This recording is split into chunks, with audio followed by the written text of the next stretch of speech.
नमस्कार, प्रणाम, जय हिंद। कैसे हैं आप लोग। आखिरकार हम एक ही बात कहेंगे कि एकता में बल होता है। जिस तरीके से ड्रेसर के अभ्यर्थी पहुंचे हुए थे 8 जुलाई को और अंततः जो चौतरफा प्रयास था वह प्रयास सफल हुआ है। सभी ड्रेसर के अभ्यर्थियों को बहुत बहुत शुभकामनाएं, जो आपने इतनी मेहनत और लगन से जो है बीटीएससी और स्वास्थ्य विभाग और साथ ही साथ जो है मंत्री जी के पास बार बार आप जाते रहे।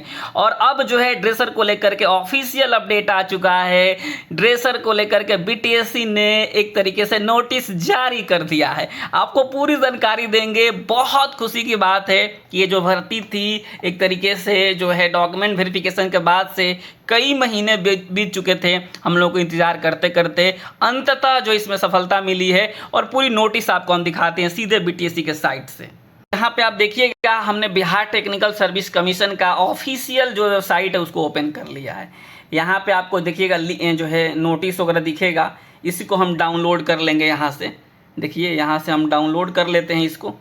और यहाँ से हम जैसे ही डाउनलोड करेंगे तो यहाँ पे देखिएगा जो पीडीएफ ओपन होगा वहीं से आपको हम सारी चीज़ समझा देंगे। ठीक है, पूरी बात आप समझ लीजिएगा। 5 वीडियो देखने की ज़रूरत नहीं पड़ेगी, हड़बड़ाइएगा नहीं आप लोग। 2-3 मिनट मुझे समय दे दीजिएगा, आप सब समझ जाएंगे। ठीक है। स्वास्थ्य विभाग बिहार पटना के अधीन परिधापक के जो है रिक्त पदों पर नियुक्ति हेतु प्रकाशित विज्ञापन संख्या इतना के अंतर्गत आयोजित डीवी में उपस्थित अभ्यर्थियों की विवरणी एवं उनके नाम एवं एप्लीकेशन नंबर के साथ आयोग के इतना पर जो है संधारित है। मतलब आप समझिए, जिसको क्वालिफाइड किया गया था, डिसक्वालिफाइड किया गया था, जो भी रिमार्क्स था नहीं था, सबका लिस्ट आपको दिखेगा।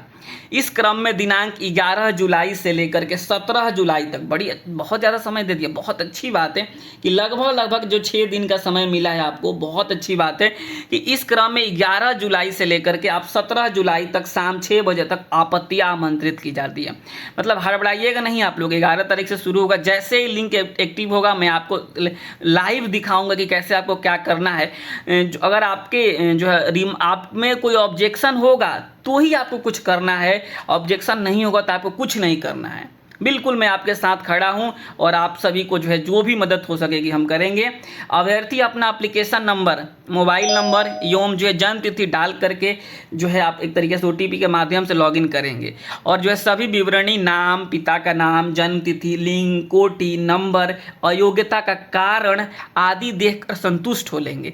किसी प्रकार का कोई त्रुटि होने पर अभ्यर्थी अपना आपत्ति कारण सहित आयोग के वेबसाइट पर जो है क्लिक करके दर्ज करेंगे। मतलब आपको सब चीज़ चेक करना है, नाम से लेकर के, पिताजी के नाम से लेकर के जन्म तिथि हो, अब मान लीजिए मेल फीमेल, जो भी कोटि है आपका सही है कि नहीं है, जो है नंबर जो दिया गया सही है कि नहीं, आयोग अगर डिस्क्वालीफाई किसी को किया गया है, क्यों किया गया है, तो इन सारी चीज़ों को आपको सही तरीके से देखना होगा। उक्त ऑनलाइन आपत्ति के जो है अतिरिक्त अन्य किसी माध्यम से जो है कोई भी जो है आवेदन स्वीकार नहीं किया जाएगा। मतलब ना होता है कि हाँ कहें कोई कि हम ऑनलाइन नहीं करेंगे, हम बीटीएससी में जाकर जमा करेंगे, तो ये सब चीज़ें नहीं होगी। ठीक है। अनिवार्य जो है ये देखिए, आपत्ति डालने से पूर्व अभ्यर्थीगण निम्नलिखित निर्देशों का ध्यानपूर्वक समझ लेंगे। आप लोग भी समझ लीजिए। अनिवार्य शैक्षणिक योग्यता का प्रमाण पत्र जो है, अंक पत्र, दस्तावेज सत्यापन में प्रस्तुत नहीं करने वाले अभ्यर्थियों को अयोग्य किया गया है। मतलब जिन्होंने भी सही तरीके से डॉक्यूमेंट्स अपना नहीं दिया है उनको अयोग्य किया गया है। ध्यान से समझिएगा। सभी प्रमाण पत्र यथा शैक्षणिक प्रमाण पत्र, आरक्षण हेतु निर्गत प्रमाण पत्र, कार्यानुभव हेतु निर्गत प्रमाण पत्र को जो 8 जो है जुलाई ही, मतलब 8 अप्रैल ही लास्ट रखा गया है। मतलब किसी तरीके का जो है कट ऑफ डेट में सुधार नहीं किया गया, मतलब कोई एक्सटेंशन नहीं मिला है। आगे देखेंगे, यहाँ पे कहा गया कि विज्ञापन कंडिका 1 में अंकित शैक्षणिक अर्हता, मैट्रिक या समकक्ष या सर्टिफिकेट इन मेडिकल ड्रेसर से इतर जो है शैक्षणिक योग्यता वाले अभ्यर्थियों को अयोग्य कर दिया गया है।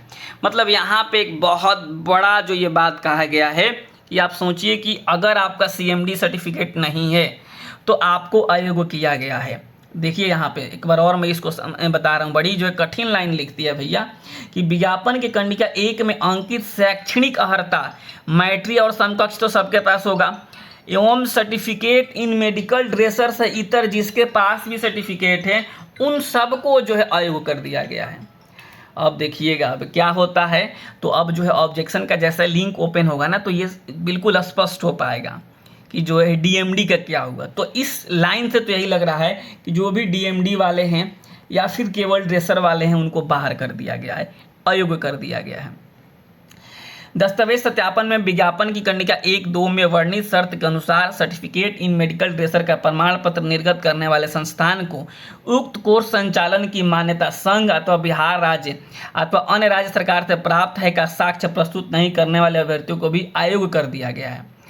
मतलब जिन्होंने भी सही तरीके से डॉक्यूमेंट्स नहीं दिया था, साक्ष्य नहीं दिया था, उनको अयोग्य कर दिया गया है। तो ये बात ये तो होना ही था। वैसे अभ्यर्थियों को निर्देश है कि तत्संबंधी जो है साक्ष्य ऑब्जेक्शन पोर्टल पर अपलोड करना सुनिश्चित करेंगे। प्रस्तुत साक्ष्य के आधार पर समीक्षा परांत संस्थान के मान्यता के संबंध में निर्णय आयोग के द्वारा लिया जाएगा। मतलब अगर आपको आयोग जो है इस कारण से किया गया है कि आपने जो है नहीं दिया है सर्टिफिकेट की, आपका जो कॉलेज है उसको कहाँ से मान्यता मिला है, तो अभी भी आपके पास एक मौका है, आप डॉक्यूमेंट्स दे सकते हैं।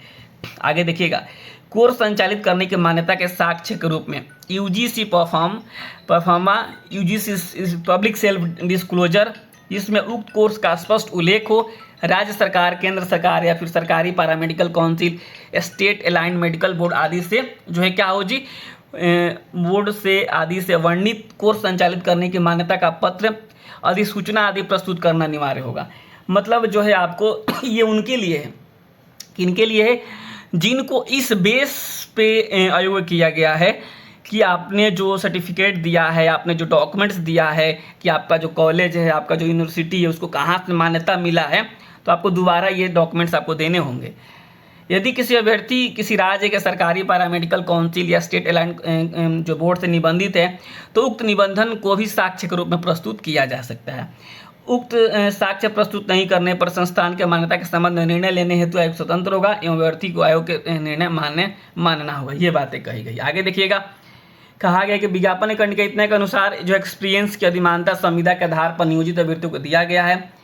विज्ञापन कंडिका इतना में वर्णित कार्य अनुभव की अवधि, मतलब लास्ट जो है 11/3/2025 ही रखा गया एक्सपीरियंस का अकाउंट जो है कट ऑफ डेट। कार्यानुभव प्रमाण पत्र की जो है विज्ञापन कंडिका इतना के अनुसार संबंधित जिले के सिविल सर्जन, चिकित्सा महाविद्यालय की स्थिति में प्राचार्य, चिकित्सा महाविद्यालय एवं अस्पताल की स्थिति में अधीक्षक, अति विशिष्ट अस्पताल की स्थिति में निदेशक तथा विज्ञापन कंडिका इतना में उल्लेखित संस्थानों की स्थिति में उक्त संस्थानों के प्रधान द्वारा निर्गत नहीं होने पर विज्ञापन की परिशिष्ट इतना के संलग्न रूप में नहीं होने पर, मतलब कि अगर आप प्रॉपर तरीके से जो एक्सपीरियंस सर्टिफिकेट आपने नहीं दिया है तो आपको एक्सपीरियंस का सर्टिफिकेट, एक्सपीरियंस नंबर नहीं मिला है। ऑनलाइन आवेदन में दावा किए गए कोटि के अनुसार अनिवार्य प्रमाण पत्र जो है यथा जाति प्रमाण पत्र SC/ST हेतु, क्रीमी लेयर जो है प्रमाण पत्र BC/BC हेतु, आर्थिक रूप से कमजोर वर्ग का प्रमाण पत्र EWS हेतु नहीं रहने के कारण आरक्षण का लाभ नहीं दिया गया। ये तो नहीं है मिलेगा।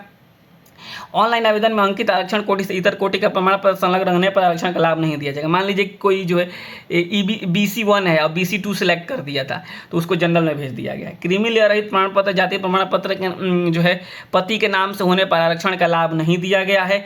आपको कई बार हमने बताया है कि जो NCL होता है वह कहाँ से बनवाना होता है जी, पिताजी के यहाँ से बनवाना होता है। ऑनलाइन ऑब्जेक्शन में साक्ष्य प्रस्तुत किए जाने पर सामान्य प्रशासन विभाग के पत्रांक इतना के आलोक में भी कार्रवाई की जाएगी। ठीक है, यहाँ पे दिया गया है। स्वतंत्रता सेनानी के नाती नतनी पोता पोती द्वारा सक्षम प्राधिकार से निर्गत प्रमाण पत्र संलग्न नहीं रहने पर आरक्षण का लाभ नहीं दिया गया है। दिव्यांगता प्रमाण पत्र संलग्न नहीं होने पर जो आरक्षण का लाभ नहीं दिया गया है। विज्ञापन में वर्णित न्यूनतम अधिकतम उम्र की सीमा को अर्हता पूरा नहीं करने वाले अभ्यर्थियों को भी अयोग्य किया गया है। उपयुक्त कारणों से अमान्य किए गए आवेदन कोटि परिवर्तन कार्य अनुभव का लाभ समिति आपत्ति आवेदन पर विचार नहीं किया जाएगा। प्राप्त आपत्ति के पश्चात सभी अभ्यर्थियों को अंकों की पुनः जांच की जाएगी। जांचोपरांत जो है मेधा सूची प्रकाशित किया जाएगा, मतलब फाइनल मेरिट लिस्ट। संलग्न सूची मात्र अभ्यर्थियों के प्राप्तांकों की जांच हेतु अपलोड की गई। इसमें चयन सूची अथवा मेधा सूची नहीं समझा जाए, इस तरीके से बातें कही गई है। इस बात को आप ध्यान दीजिए, ये वाला मैं लाइन समझा देता हूँ आपको। ये देखिए, जो है मान लीजिए कि अगर आपने उस टाइम NCL गलत दे दिया है, जाति प्रमाण पत्र गलत दे दिया है, EWS गलत दे दिया है, तो अभी भी आप दे सकते हैं। हालांकि कट ऑफ डेट को पहले का होना चाहिए, यही यहाँ पे यही जो है कहा गया।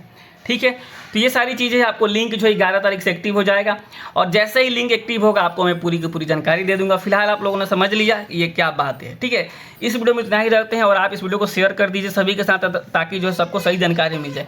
और ड्रेसर का मैं लिंक देता हूँ, ग्रुप का लिंक देता हूँ नीचे कॉमेंट्स बॉक्स में, वहाँ से आप लोग सबको ही ज्वाइन कर लीजिए। नमस्कार, धन्यवाद। बहुत खुशी की बात है कि जो है बहुत लोगों की जो मेहनत थी वो मेहनत रंग लाई है।